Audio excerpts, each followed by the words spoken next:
Hi, Eagle family. Welcome to Kitchen Table Talks with Mrs. Dwyer. This week around our kitchen table, we've been talking a lot about owies.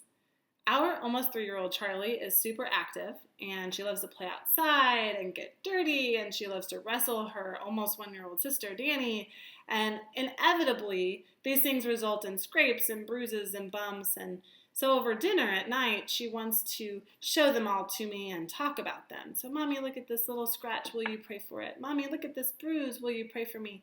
And I think it's so sweet that she wants to pray about all of her bruises and scratches. But honestly, it makes me want to roll my eyes sometimes because they seem really small to me. I think, compared to what I've been through, compared to what somebody else is going through, that's nothing. But to Charlie, her pain is a big deal. So today I want to talk about comparing pain. When we see others in pain, how do we think about it in relationship to our own pain? So let's start with a quiz. Which weighs more, a pound of crackers or a pound of potatoes? Let's find out. Got my food scale here. This pound of crackers weighs 1 pound. And this pound of potatoes weighs 1 pound. Fancy that.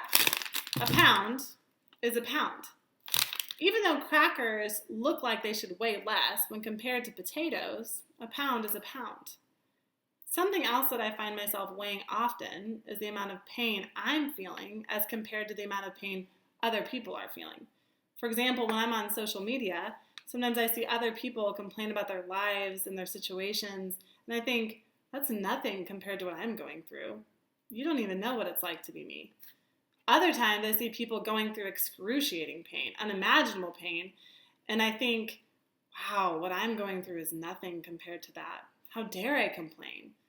But here's the problem with comparing pain.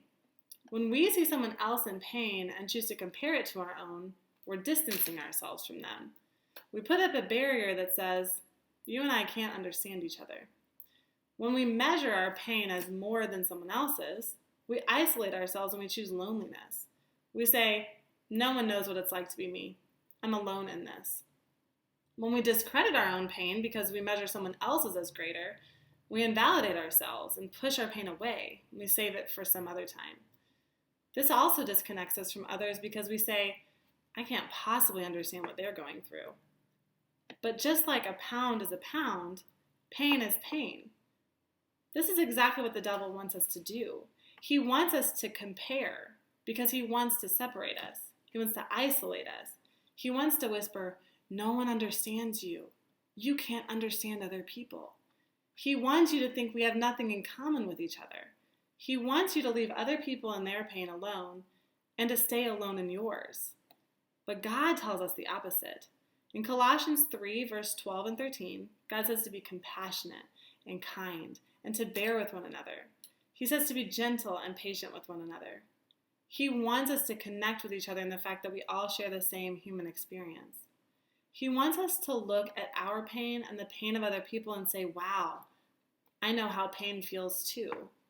I know how disappointment feels. I know a lot about regret. In this time especially, when we're all socially distant and physically isolated, it's as important as ever to find what connects us. God made us for fellowship with one another, and staying connected to one another is the only way we can support each other through the different painful experiences that we feel. My encouragement to you this week is this: stop comparing pain. Instead, look for connections. How can you support those in need? And how can you communicate your own needs? How can you be compassionate with the people around you and with yourself? The only way we'll get through this is together. So thank you for joining me for this kitchen table talk. I hope you found it helpful, and I'll be praying for all of your families as you gather around your own kitchen tables.